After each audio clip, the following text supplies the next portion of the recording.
अर्जुन और प्रिया, एक पति पत्नी, शहर की भाग-दौड़ से दूर अपनी कार से उस सुनसान रास्ते पर आगे बढ़ रहे थे। रात का गहरा सन्नाटा था और पेड़-पौधे अंधेरे में डरावनी परछाइयां बना रहे थे। दोनों के चेहरे पर एक अनजाने डर का साया फैल चुका था। प्रिया ने कांपती आवाज में कहा, इस रास्ते से आना जरूरी था क्या? अरे मुझे बिल्कुल ध्यान नहीं रहा। पर डरो मत, अभी निकल जाएंगे 5 मिनट में। अर्जुन की आवाज में भी घबराहट थी। तभी अचानक उनकी कार का इंजन जोरदार आवाज करके बंद हो गया। अर्जुन ने घबरा कर चाबी घुमाई, पर कार टस से मस नहीं हुई। अर्जुन, अब क्या होगा? अर्जुन का चेहरा पसीने से भीग गया। दोनों बाहर निकलकर चारों ओर देखने लगे। सुनसान रास्ते पर आगे तक बस काला अंधेरा और मौत सी खामोशी फैली थी।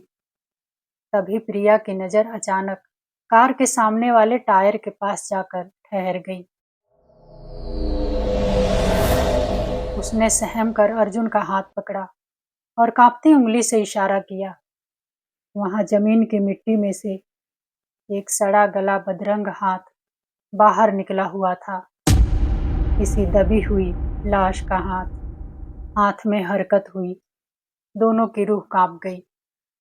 वे तेजी से गाड़ी के अंदर बैठे। अर्जुन ने आखिरी बार चाबी घुमाई।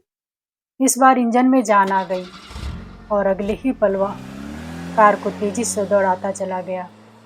दोनों सीट से चिपके बैठे थे, पर कुछ देर बाद गाड़ी फिर से रुक गई। अचानक सामने का नजारा देख दोनों के होश उड़ गए। वे फिर से वापस उसी जगह पहुंच गए थे। कार की हेडलाइट की रोशनी उस जगह पर बिल्कुल साफ पड़ रही थी, जहां से वे चाह कर भी अपनी नजर नहीं हटा पा रहे थे। हाथ अब सिर्फ हिल नहीं रहा था, बल्कि उंगलियां धीरे धीरे मिट्टी को खुरच रही थी। अचानक मिट्टी एक झटके से धंसी और कुछ भारी सा ऊपर की तरफ खिसका। प्रिया की आवाज गले में फंस गई। अर्जुन, वो बाहर आ रही है। अर्जुन की सांसें रुक रुक कर चल रही थी। मिट्टी के अंदर से एक माथा धीरे धीरे ऊपर उठ रहा था, सड़ा और चिपका हुआ, जैसे किसी ने उसे सालों पहले दफना दिया हो। कुछ सेकंड बाद आधी खोपड़ी मिट्टी से बाहर झलकने लगी और चेहरे पर कुछ भी इंसानी नहीं बचा था। प्रिया की चीख निकलते निकलते रुक गई। ये कैसे हो सकता है? प्रिया के होठ कांप रहे थे।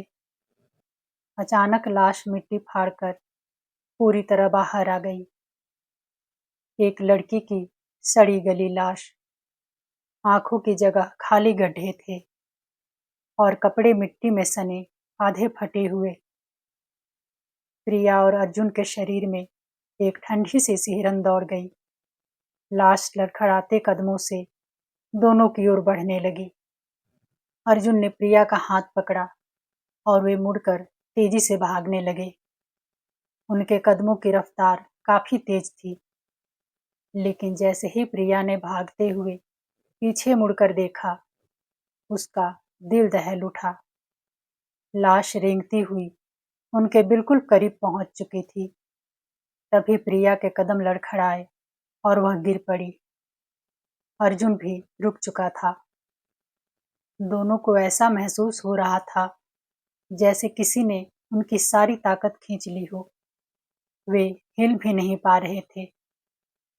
लाश उन्हें घूर रही थी।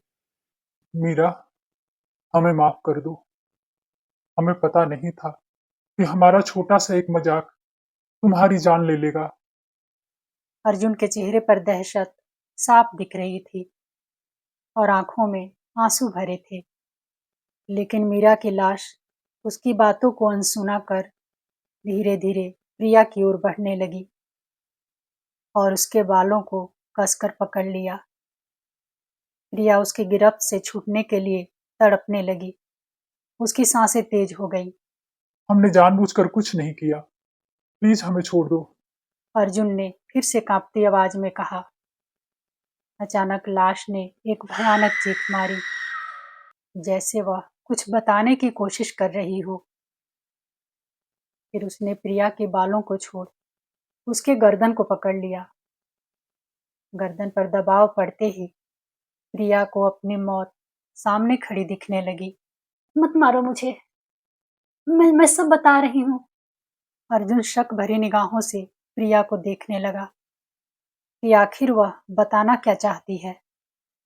सामने मीरा की लाश स्थिर खड़ी थी, मगर उसके मृत चेहरे पर एक अजीब सी गुर्राहट थी, मानो किसी भी पल वह प्रिया पर झपट पड़ेगी। प्रिया ने धीरे धीरे नजरें झुका ली। उसके होंठ कांप रहे थे। उसने टूटती हुई आवाज में बोलना शुरू किया। मीरा की मौत मेरी प्लानिंग थी। क्या? अर्जुन सन्न रह गया। उसने गुस्से में पूछा। लेकिन क्यों? प्रिया ने बताना शुरू किया। क्योंकि तुम्हारी जॉब लगने के बाद मैं तुमसे शादी करना चाहती थी, और तुम्हारी मंगेतर मीरा के रहते ये मुमकिन नहीं था। हॉस्टल के दिनों से मुझे पता था कि इसे अंधेरे और भूत प्रेत से बेहद डर लगता है। उसी डर को मैंने अपने प्लान में बदल दिया। उस दिन उसे डराना मजाक नहीं, मेरी साजिश का हिस्सा था। सोचा था डर से इसे दिल का दौरा पड़ेगा और मौत नॉर्मल लगेगी। गहरी सांसें लेते हुए उसने बताना जारी रखा। लेकिन वो मरी नहीं, सिर्फ बेहोश हुई। हॉस्पिटल ले जाते समय जब मैंने कहा कि इसकी सांसें नहीं चल रही, मैं तभी गाड़ी में इसका गला दबाकर इसे मार चुकी थी। तुम आगे ड्राइव कर रहे थे, इसलिए तुम्हें पता नहीं चला, और मेरे कहने पर पकड़े जाने के डर से हमने मिलकर इसी जगह इसे दफना दिया था। प्रिया की बात खत्म होते ही एक ठंडी खामोशी फैल गई। अर्जुन की आंखों में दुख और पछतावा साफ नजर आने लगे। उसका चेहरा डर और शर्म से झुक गया। उसी पल प्रिया के पीछे खड़ी मीरा की लाश हल्के से हिली। उसकी गर्दन एक तरफ टेढ़ी होती चली गई।